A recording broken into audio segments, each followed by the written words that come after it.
Oh, and hopefully you don't end up with a caster fork that looks like that. You can see that's a good angle. You can see how much it's bent to the side too. So the caster's kind of racked, and the shaft is bent over pretty good to the side, and it's worn severely. All right, so I believe the hub and everything is still good on this wheel.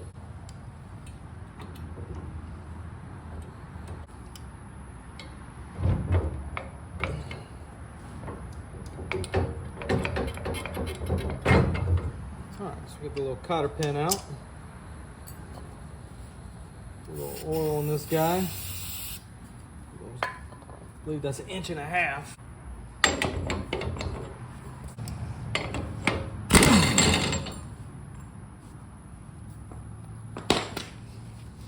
Alright, so the next step is we got to get this roll pin out to get the bracket off.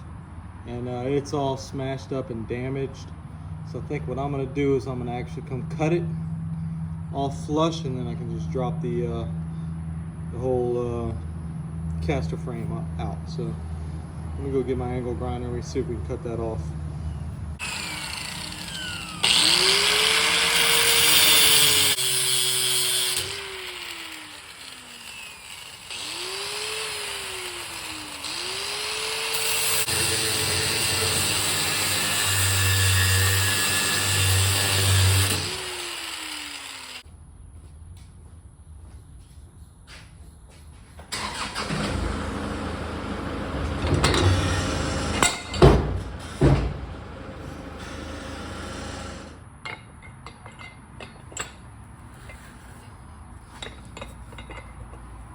So that, my friends, is not supposed to look like that.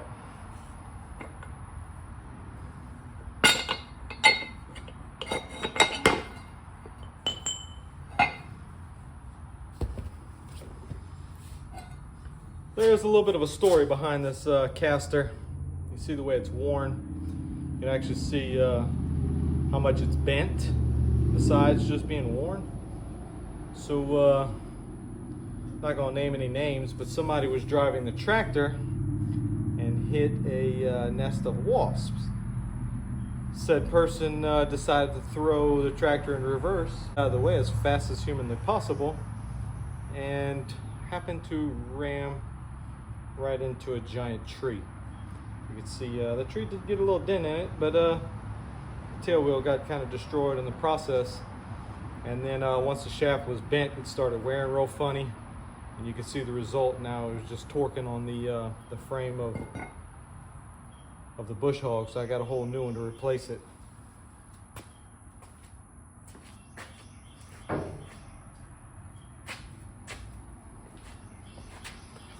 So that's what it's supposed to look like.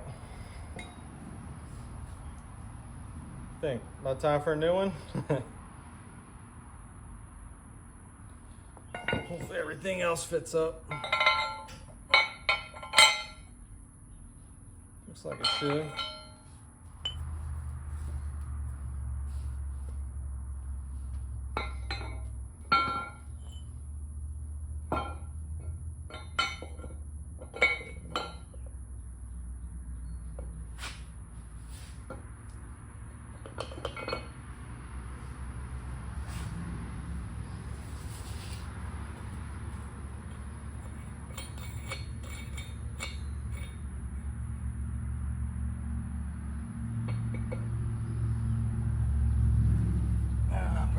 Cotter pin. We'll look, see if I have a new one. Don't have any more cotter pins, but I can use a nail for now.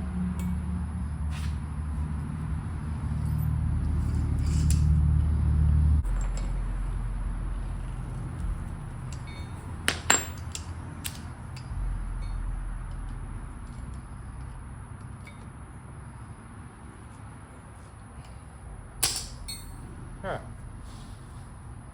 Now, I've got one other minor issue. I'll show you in just a second.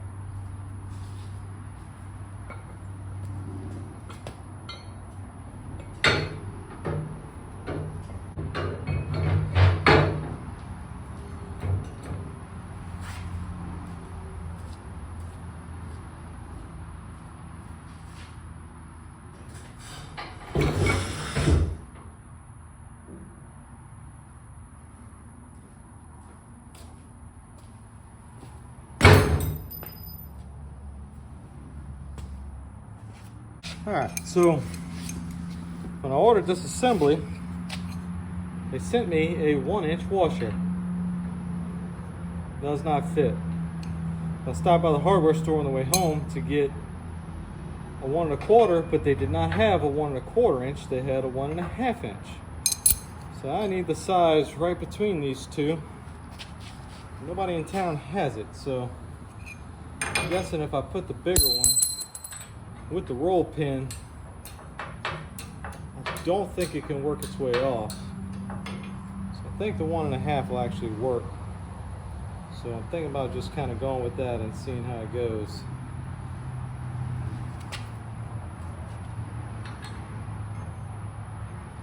So these are just like roll pins, they call them, but you see it's like hollow in the middle. It's got a split down the side. And these just keep like a tension once you drive them in, so they don't work themselves out. Yeah, so I think instead of putting that roll pin in for now until I get the right size washer, I'm gonna go ahead and just put this bolt in here so that I can get it back out when I get the right washer.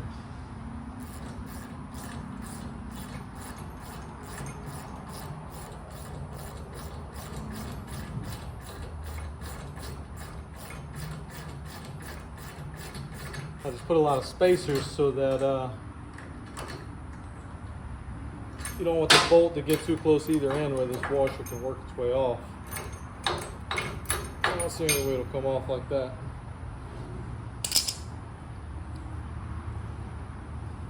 But yeah, if you're on a farm, I can pretty much guarantee you, you're gonna have stuff to fix. You're never gonna have all the right tools, all the right parts. It can be a real pain, but you just gotta do the best you can with what you have.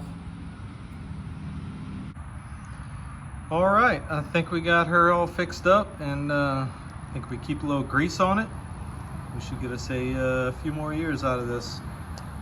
I think when that person smashed into the back of that tree, they cracked the whole bracket. Actually, you can see my incredible welding skills. I put that back on a few years ago. And as long as that holds up, I don't think we'll have to replace the whole bracket. And I think, I don't know if it shows on camera, but the whole thing's still a little bent. But I think that'll hold up for the tail wheel on a Bush Hog. Well, you don't end up with a caster fork that looks like that. You can see, that's a good angle. You can see how much it's bent to the side too. So the caster's kind of racked, and the shaft is bent over pretty good to the side, and it's worn severely. See what no grease will do.